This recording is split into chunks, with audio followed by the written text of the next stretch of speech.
Assalamualaikum warahmatullahi wabarakatuh. Sampurasun tepangkeun simkuring araram dini ahadiat dina warta basa Sunda ti kelas 12 IPA hiji.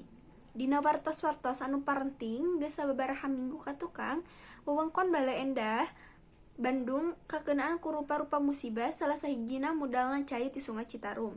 Dumasarna kana data nu katalungtik kurang leuwih 1.536 imah katut wangunan sakola jeung pamerintahan kakenaan ku cai wahangan Citarum. Nu ngalantarankeun cai wahangan mudal teh salian ti gede caina cai hujan ku ayeuna sasarapan cai anu teu katampung jeung teu ngocor. Kana kamalir alabatan lobana runtah anu ngahalangan kokocor nu ngabalukarkeun cai jadi ngayembeng.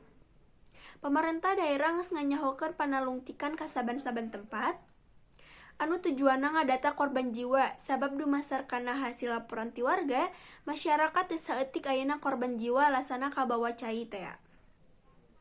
Aparat pamerintahan ngarasa kapanggil jiwana milu ancrub ka lapangan keur merenahkeun wargana sangkan jauh tina mara bahaya ku carana ngungsikeun ka palataran anu rada anggang ka wahangan Citarum teh.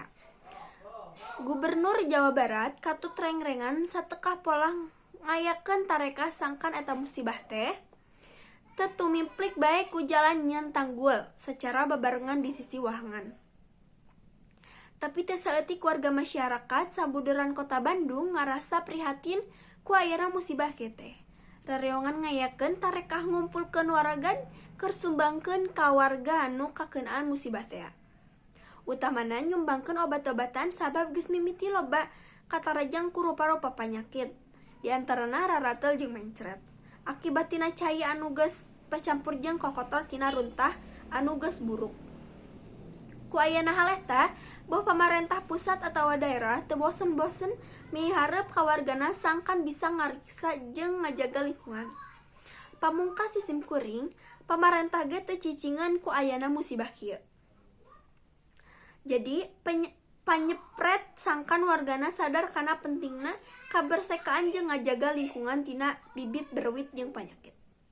Rupi namung sakitu anu kapihatur, simkuring araram dian dini ahadiat, seja amit mundur, amit mungkur kasadayana. Wassalamualaikum warahmatullahi wabarakatuh.